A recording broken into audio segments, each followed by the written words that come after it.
Nobody survives a war by being the loudest person in the room. They survive by being the one nobody notices. For 6 years, the only thing Maren Cole flew was a hospital gurney down a fluorescent hallway. She didn't talk about the army. She didn't talk about the sky. When new residents asked about the faded ink peeking from under her glove, she just pulled the sleeve down further and changed the subject. Then, on a Tuesday night in October, two Black Hawks broke formation over a civilian hospital, running dark, running fast, and everything Maren Cole had buried for 6 years came in for a landing right on the roof above her head. Before we dive deeper, if you haven't already, drop a comment with where you're tuning in from, hit that subscribe button, and give this video a like. It really does help. Now, let's go back to where it started, a quiet Tuesday shift before anyone knew what was coming.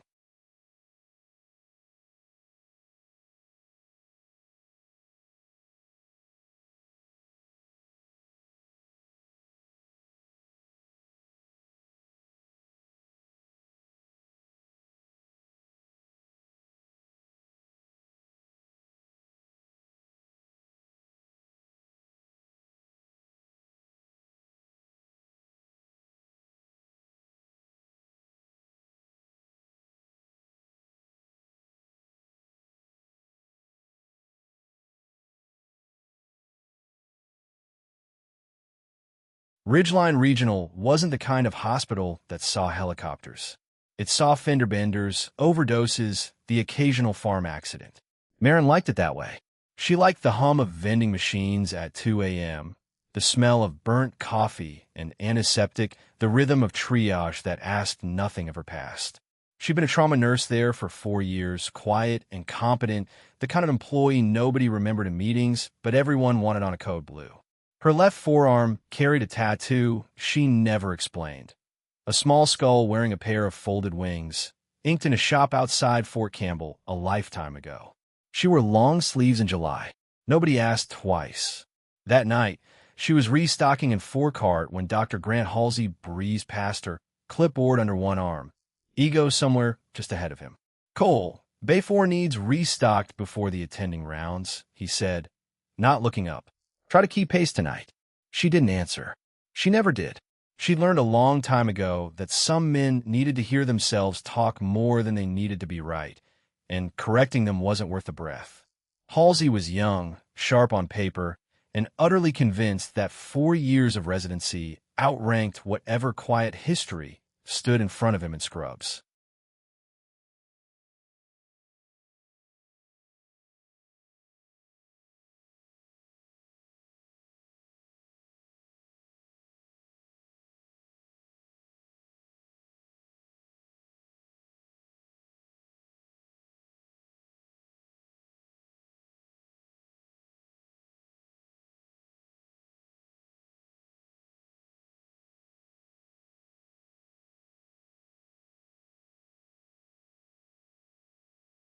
The first sign something had changed came from the scanner clipped to the charge nurse's station, crackling with a frequency the ER staff never used. "Ridgeline Regional, this is Shadow 1-1, declaring an emergency, requesting immediate rooftop clearance. ETA 4 minutes, multiple casualties aboard."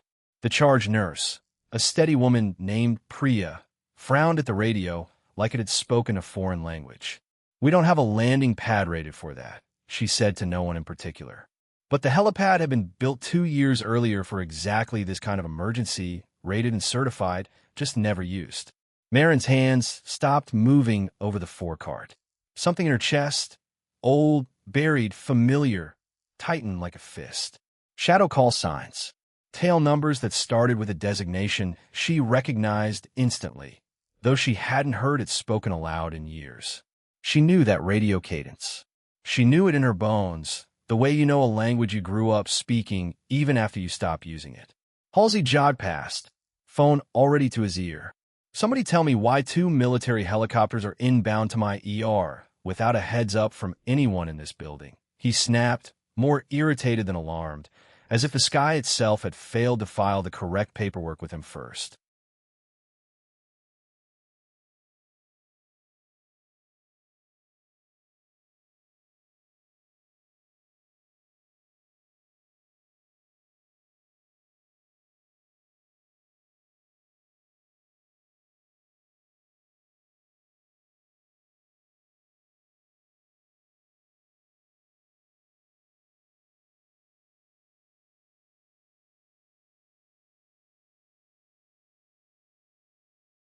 Marin stepped outside through the ambulance bay to get air, and that's when she heard them before she saw them.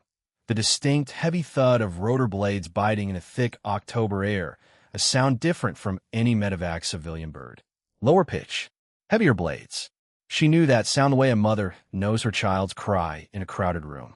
Two Black Hawks, running without position lights, cut across the tree line low and fast, banking hard toward the hospital roof. Not standard medevac configuration. MH-60s, special operations variants, the kind that didn't officially exist on any public flight log. Her scar itched, the one along her collarbone that she told co-workers came from a car accident. It hadn't. She watched the lead aircraft flare hard over the pad, kicking up loose gravel and dead leaves in a violent halo, and for one suspended second, she wasn't standing in scrubs outside an ER. She was somewhere else entirely. Night vision goggles fogging with breath, tracer fire arcing beneath her skids, a voice in her headset calling her by a name none of these people knew. "Wraith, you're clear for approach." She blinked.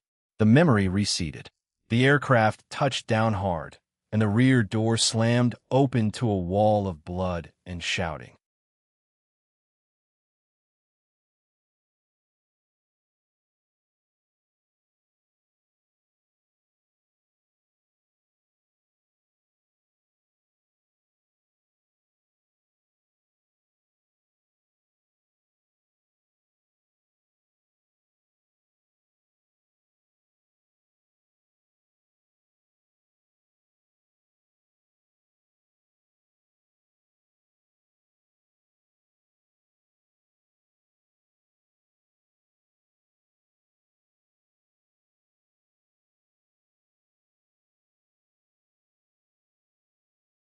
Halsey arrived at the pad a full 90 seconds after Marin did, breathless, clutching his clipboard like a shield. Two crew chiefs were already hauling stretchers from the first bird, and what Marin saw stopped even her steady pulse for half a beat. 4 wounded. Combat wounds. Gunshot, shrapnel, one man with a tourniquet cinched brutally tight above the knee. These weren't car accident injuries. These were battlefield injuries, still bleeding through field dressings applied by someone who knew exactly what they were doing but hadn't had enough time or supplies to finish the job. "Where's your trauma bay?" barked a flight medic, sweat and blood streaking his face. "We've got a triple amp and a sucking chest wound. I need surgeons now." Halsey stood frozen for one telling second before his training kicked back in. "This is a civilian facility," he stammered. "I need to know what unit you're with. I need documentation." "You'll get documentation after they're stable," the medic snapped, shoving past him toward the elevator. Marin was already moving, grabbing the gurney handle before anyone told her to, falling into rhythm like she'd never left it. Halsey grabbed her arm. "Cole, this isn't your lane. Step back and let the surgical team."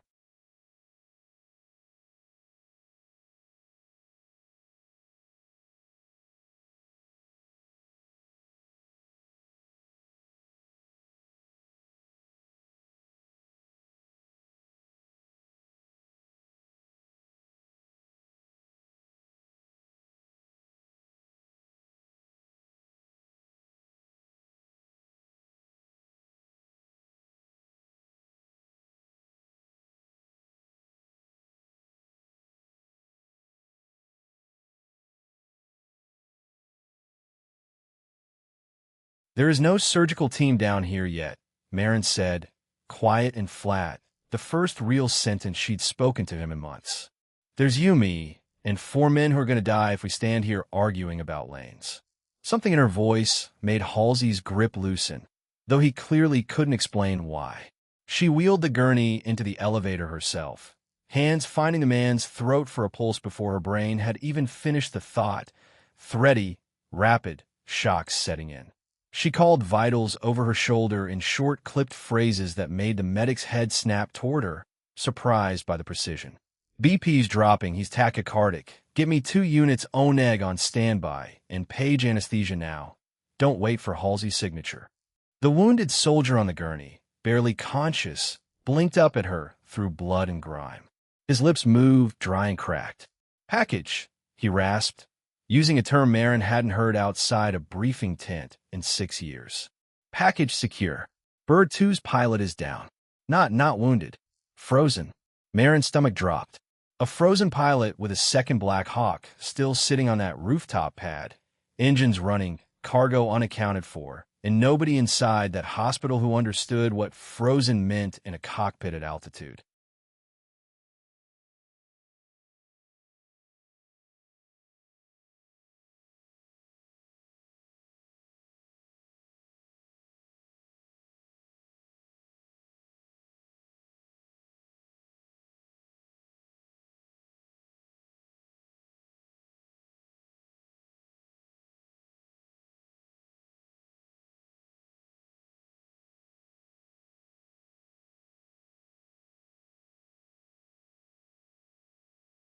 What do you mean the pilot's down? Marin said, low enough that only the medic and the wounded soldier could hear.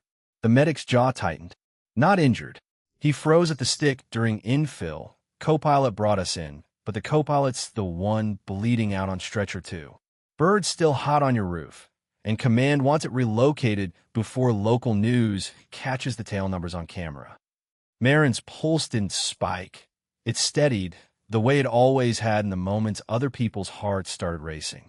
Old instincts, dormant but never gone, rose up through 6 years of civilian silence like a held breath finally released. "Who's flying out?" she asked. The medic looked at her for the first time, really looked, taking in the tattoo, peeking from beneath her rolled sleeve, the way she'd called vitals like a 9-line report instead of a hospital chart. "Nobody yet," he said. "We were hoping to borrow a pilot from somewhere, preferably one who isn't civilian." Halsey, catching only fragments of this exchange, scoffed audibly.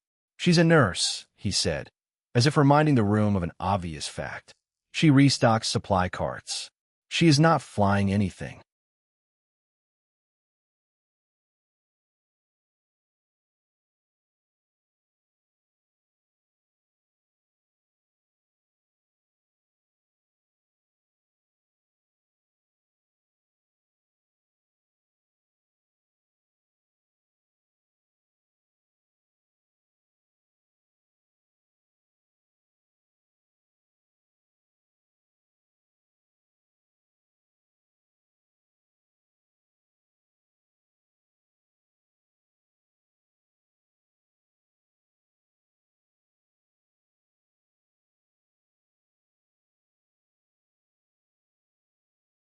The elevator doors opened onto the trauma bay in a blur of motion. Surgeons converging, monitors screaming, Priya barking orders with the calm authority of someone who'd run 100 codes. Marin handed off the gurney without hesitation, her hands steady even as the wounded soldier's grip weakened on her wrist. "Wraith," he mumbled again, eyes rolling, fixing somewhere just past her shoulder. "Tell Wraith, Bird 2 needs hands." Priya's head snapped up. What did he just say? Halsey, arriving a beat behind, laughed without humor. "Blood loss. He's delirious. Means nothing." But Marin felt every eye in that room that had heard it linger on her half a second too long, though none of them understood why yet. She turned without a word and walked back toward the stairwell leading to the roof, sleeves still rolled from working the gurney, tattoo fully visible now, ink dark against pale skin under the harsh fluorescent lights. Halsey called after her. "Cole, Cole, where do you think you're going?" She didn't answer. Some things you don't explain. You just go do them, the way you always have, quietly, while everyone else is still arguing about whose job it is.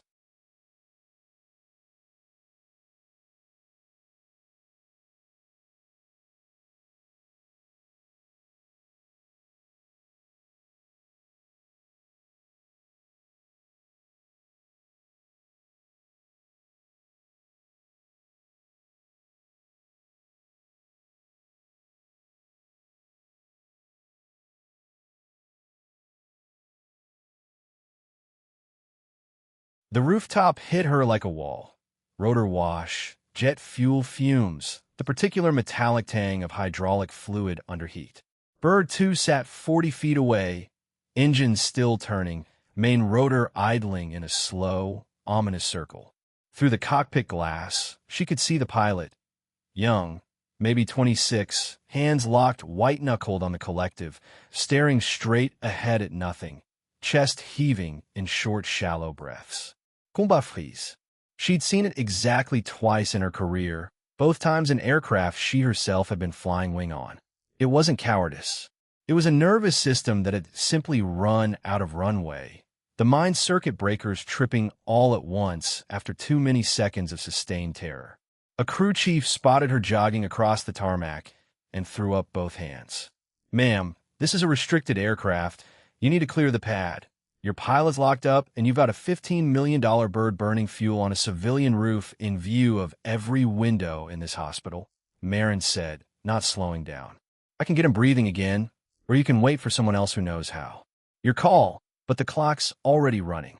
The crew chief hesitated exactly 1 second before stepping aside.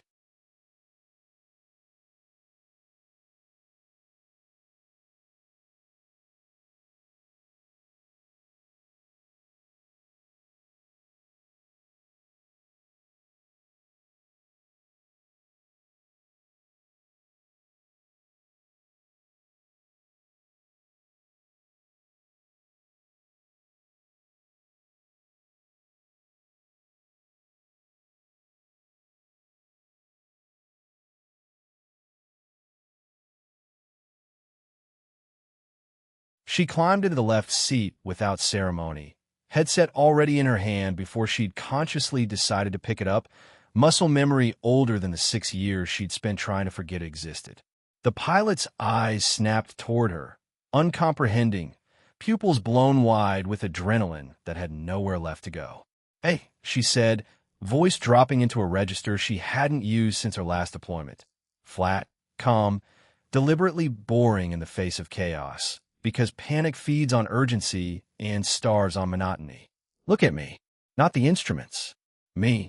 His breathing hitched, hands still locked on the collective. "I can't. I can't feel my hands. I don't know what happened.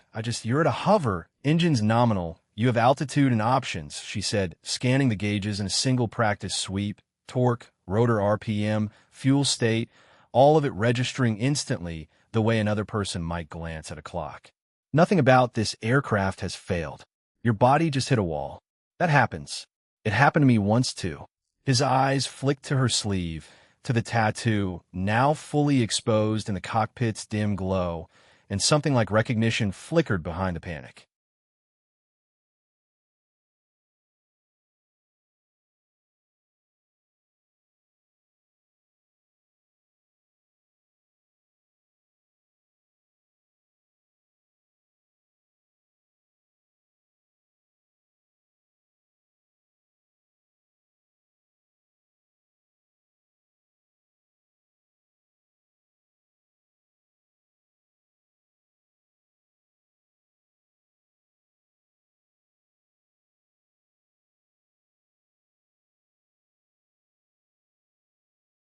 Your army," he managed, voice cracking. "You flew shadow birds?" "A long time ago," she said, already reaching past him to gently take the collective, easing it from his rigid grip finger by finger, the way you'd disarm someone without triggering the reflex to fight back. "Right now, I need you to let go and breathe." "How about the aircraft?" Below them, through the chin bubble, she could see hospital staff spilling onto the parking lot, phones raised, and somewhere far below, Halsey standing at the ambulance bay doors, arms crossed, visibly certain this entire situation was about to become the disaster he'd predicted. The crew chief's voice crackled over the intercom, tight with tension. "Ma'am, command is asking who's on the controls. They need a name for the log." She paused only half a second before answering, the old call sign rising up out of 6 years of silence like it had been waiting the whole time, patient for exactly this moment. "Tell them Wraith has the aircraft." A pause on the other end, longer than radio silence should ever be. Then, quietly, almost reverently, "Copy that. Wraith has the aircraft." The young pilot beside her went very, very still.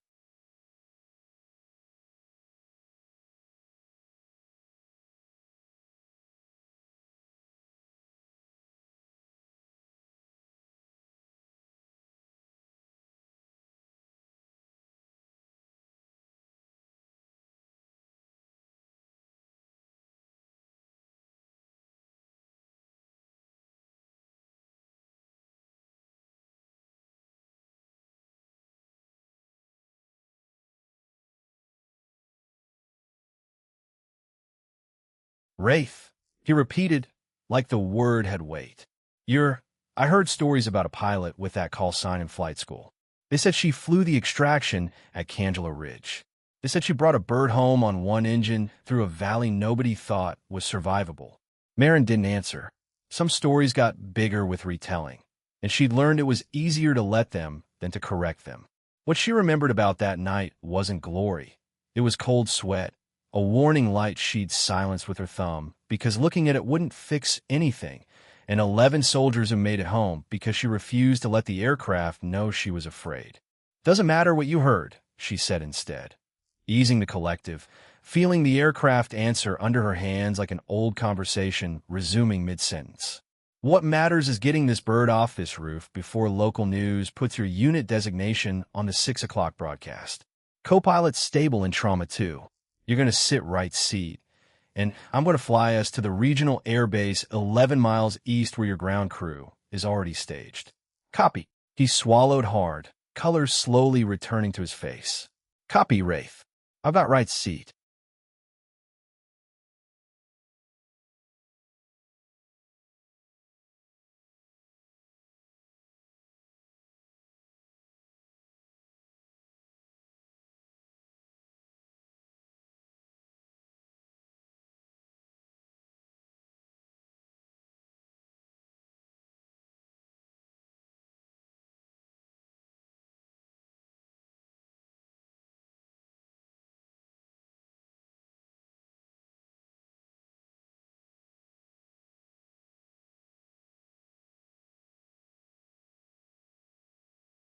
Down on the tarmac, Halsey had pushed his way past the security guard and was now shouting up at the cockpit through the rotor wash, though nobody inside could hear a word of it. Priya appeared beside him, breathless from the stairwell. "Grant, what is she doing up there? She's about to get herself. And that pilot kill trying to prove something." Halsey snapped, though even as he said it, his eyes tracked the aircraft's smooth, controlled liftoff with an expression that didn't match his words. There was no hesitation in the way the Black Hawk rose from the pad. No wobble, no overcorrection, just a clean vertical climb that any aviator watching would have recognized instantly as the work of someone who'd done this 1,000 times before in far worse conditions than a quiet Tuesday over a suburban hospital. Inside the cockpit, Marin scanned instruments with the calm efficiency of muscle memory, torque steady, rotor RPM locked in the green, the aircraft answering her inputs like it remembered her too. The young pilot beside her stared at her hands on the controls with something between awe and disbelief. "You made that look like nothing," he said quietly. "It's never nothing," she replied. "You just stop letting it show."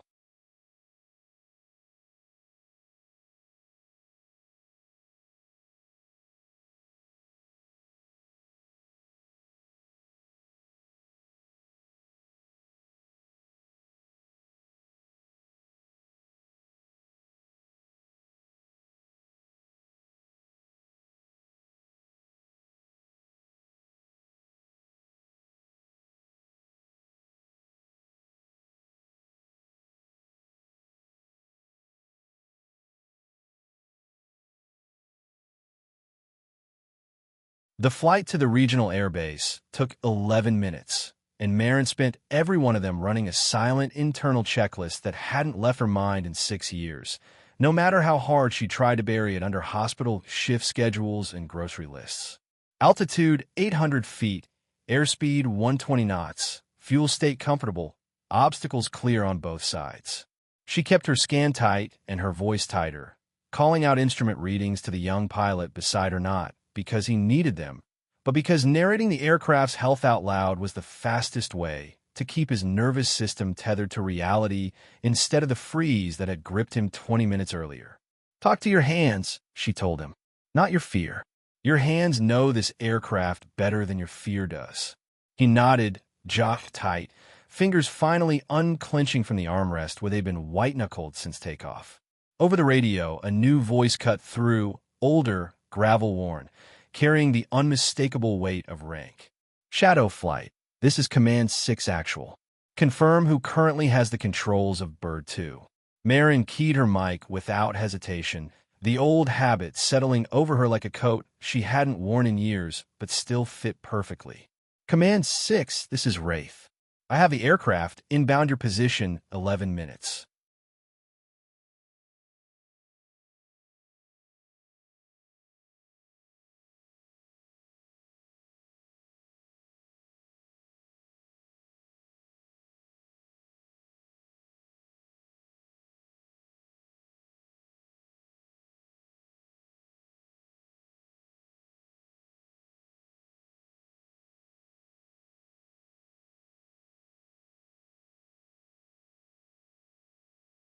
The radio went silent for 3 full seconds, an eternity in aviation communication, before the voice returned, quieter, almost disbelieving. Wraith, confirm that call sign.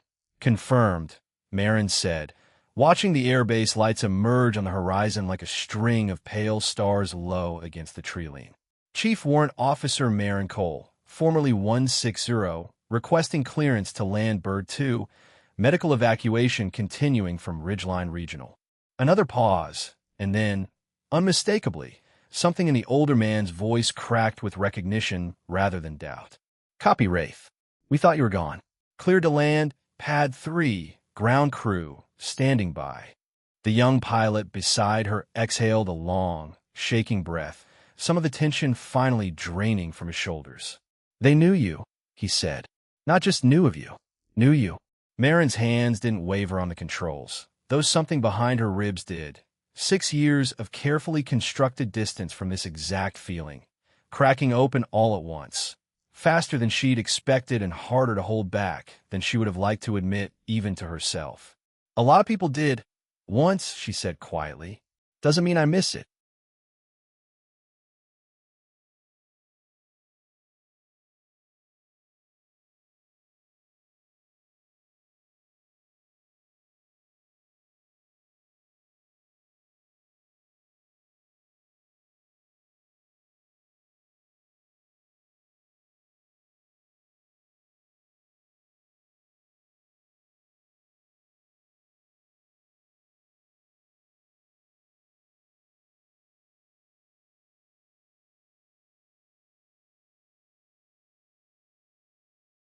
The landing was textbook, smooth, controlled, wheels kissing the tarmac with barely a bounce. The kind of touchdown that made ground crews nod appreciatively without saying a word, because in this business, silence was the highest compliment. As the rotors spun down, Marin saw them through the windscreen. A knot of men in fatigues gathering near the hangar, and standing slightly apart from them, unmistakable even at this distance, a commanding officer with silver oak leaves on his collar, and an expression she recognized from 100 debriefs years ago. He was already walking toward the aircraft before the blades had fully stopped. The young co-pilot beside her unbuckled with hands still trembling slightly, but steadier now, his voice quiet with something like reverence. Ma'am, Wraith, thank you. I don't know what would have happened if you hadn't. You'd have figured it out, Marin said, popping her own harness loose. People usually do, eventually. I just saved you the scenic route. She stepped out onto the tarmac into the wash of the slowing rotors, sleeves still rolled, tattoo bare in the harsh sodium lights of the airbase. 6 years of careful invisibility undone in the space of 11 minutes.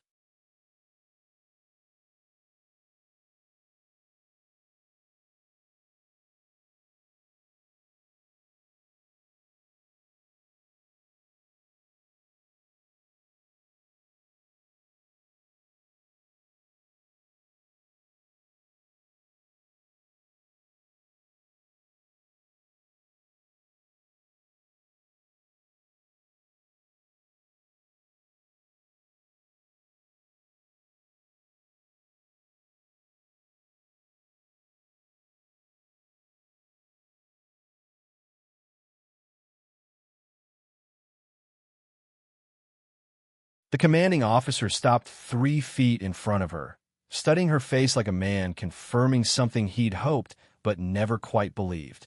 Cole, he said finally, voice rough. Marin Cole, they told us you'd left the program. Some of us figured you were dead, given how fast you disappeared. I wasn't dead, she said simply. I was just done. He nodded slowly, understanding in a way that only someone who'd sent people into the same kind of dark could understand. Behind him, several of the ground crew had gone quiet, watching the exchange with an intensity that told Marin word of what had just happened over that radio call had already spread faster than the aircraft itself had flown.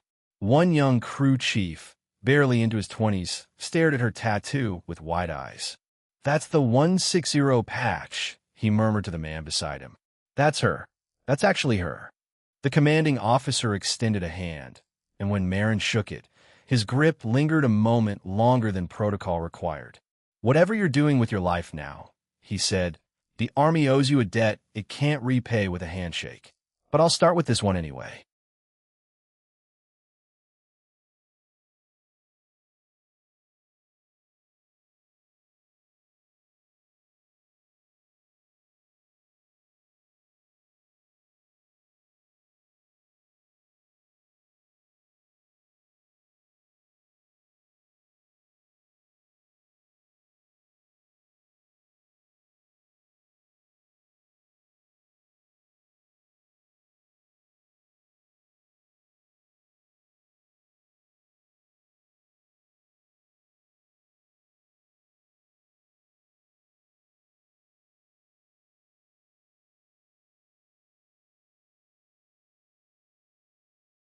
Back at Ridgeline Regional, the trauma bay had stabilized enough that Priya finally had a moment to breathe, wiping blood from her hands as she watched the second Blackhawk's departure from the ambulance bay window.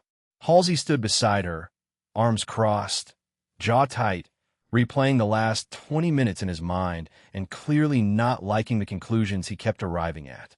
"There's no way," he muttered, mostly to himself. "There is absolutely no way our supply nurse just flew a military helicopter off our roof." "You saw the same thing I did," Priya said quietly. "The way she moved, the way she talked to that pilot like she'd done it 1,000 times. That wasn't panic, Grant. That was procedure." Halsey said nothing, staring out at the empty helipad where scorch marks and gravel disturbance were the only proof anything had happened at all. Inside the trauma bay, the wounded soldier who'd first mumbled Marin's call sign was stabilizing under the surgical team's care, blood pressure climbing back toward normal, color returning to his face. As he drifted toward consciousness, his eyes found Priya's. "Wraith," he rasped again, clearer this time. "She's real. I thought maybe I made her up. Fever dream." Priya just nodded, still processing it herself.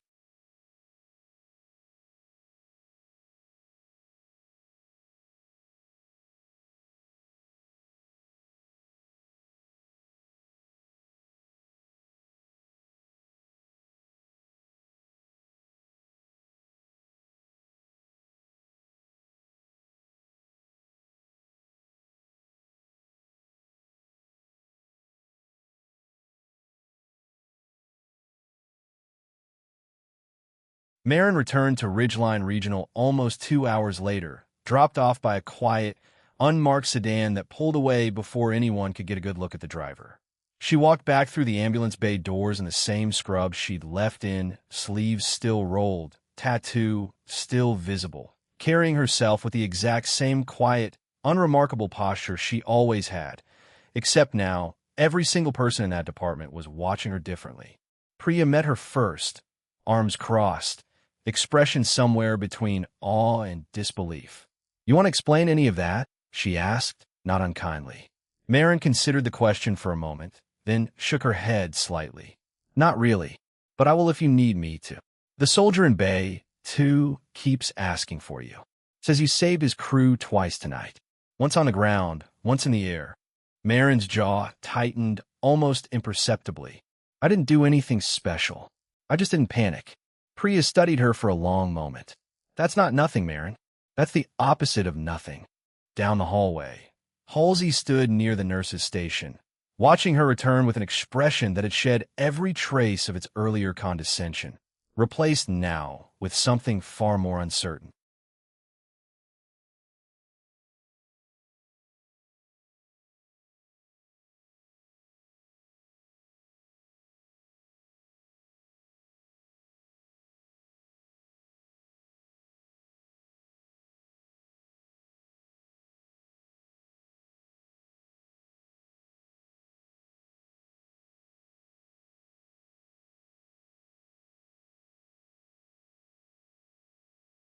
Halsey approached slowly, clipboard no longer in his hands, posture stripped of its usual clipped authority.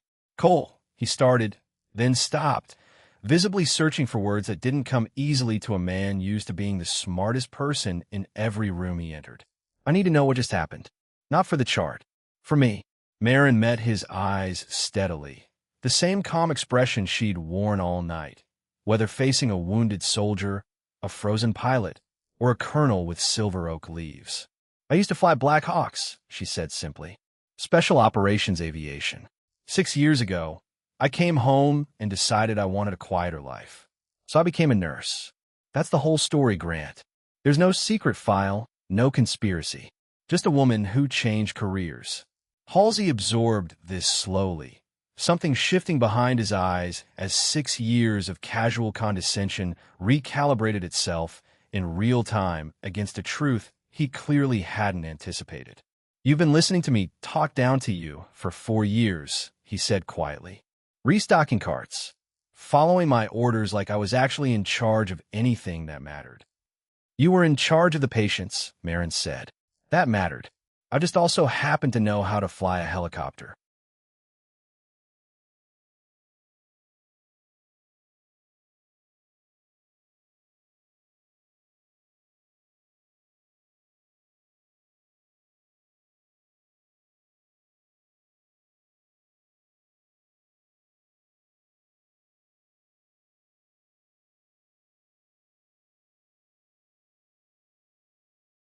Word moved through the hospital the way word always does in a building full of people trained to notice details. Quietly at first, then all at once, until by the end of the shift, every nurse, tech, and resident in the building had heard some version of the story, most of them wildly exaggerated by the third or fourth retelling.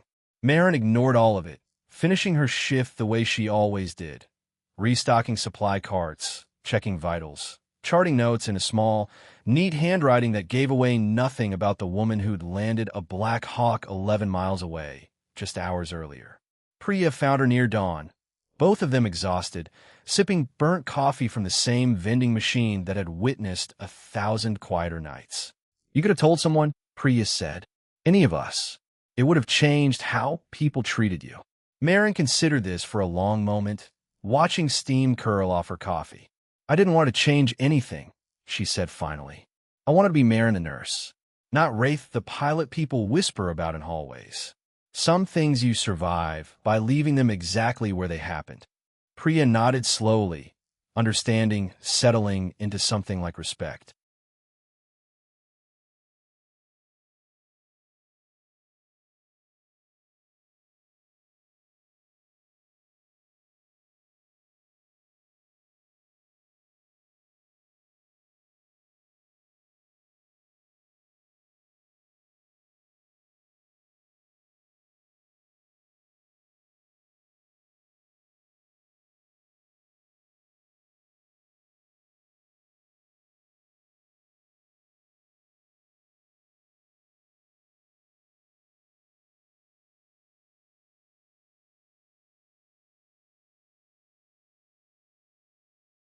Two days later, a black government sedan pulled into the hospital parking lot during Marin's shift, and out stepped the same commanding officer from the airbase, this time in dress uniform, a small case tucked under one arm. He found her in the break room, alone, drinking coffee before her shift began. "Chief Warrant Officer Cole," he said formally, and something in his tone made even the room's fluorescent hum feel momentarily reverent. "The unit wanted to thank you properly. Off the record, obviously. Nothing that happened Tuesday night occurred, as far as any paperwork will ever show." He opened the case, revealing a small unit patch, faded and worn, the same skull and wings design inked permanently into her forearm. "This belonged to your old crew chief. He asked me to give it to you, in case our paths ever crossed again. Said you'd know what it means." Marin took it carefully, thumb tracing the frayed edges, memory rising unbidden. Nights over unnamed valleys, voices in her headset she'd never forget no matter how many years of silence she piled on top of them. "Tell him thank you," she said quietly, "and tell him I'm glad I don't need it anymore. But I'll keep it anyway."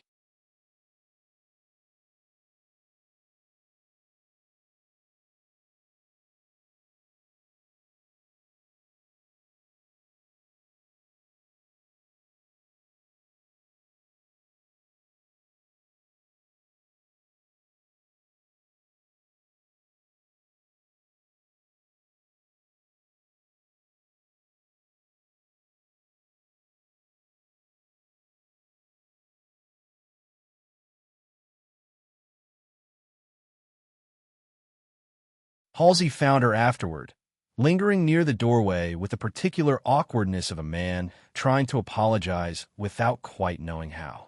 "I owe you an apology," he said finally. "Actually, I probably owe you about 4 years of them." Marin allowed herself the smallest hint of a smile, the first genuine one Halsey had seen from her in longer than either of them could remember. "You were just doing your job the way you knew how," she said. "I never needed the credit, Grant. I needed the quiet. You gave me that, even if you didn't mean to." He nodded slowly, something in his posture loosening for the first time since she'd known him. "For what it's worth," he added, "watching you up there Tuesday night, that was the single most impressive thing I've ever seen a person do in this hospital. And I've seen open-heart surgery." Marin almost laughed, the sound rusty and unfamiliar in her own throat. "Don't tell the surgeons that," she said. "Their egos can't take the competition."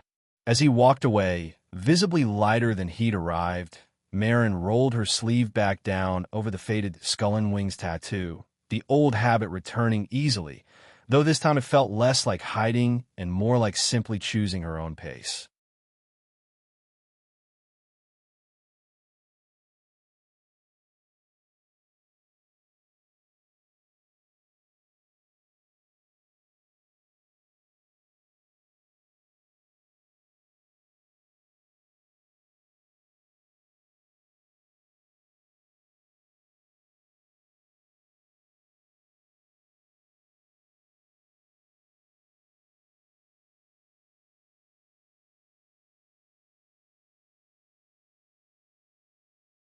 The wounded soldier from Bay 2 was discharged a week later, his recovery ahead of schedule, his gratitude quiet but unmistakable in the way he shook her hand at the door, holding it a beat longer than necessary.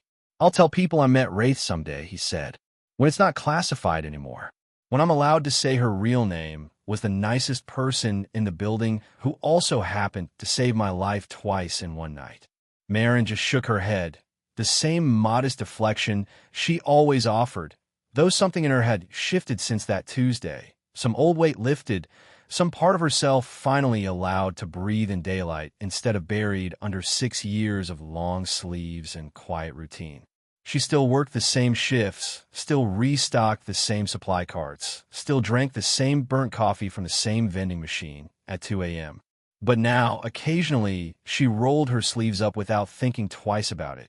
The tattoo visible in the fluorescent light, no longer a secret so much as simply a fact of her history.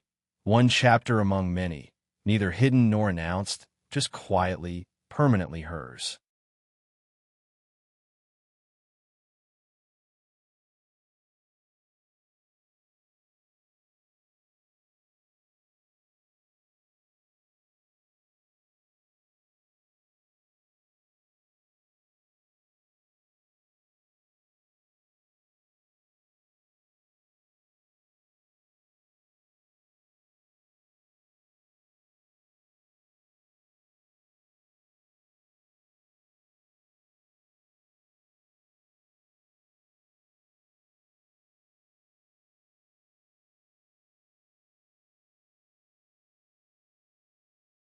Some people spend their whole lives waiting for someone to notice what they're capable of. Marin Cole spent 6 years hoping nobody ever would again. And when the moment finally came, she didn't reach for the spotlight.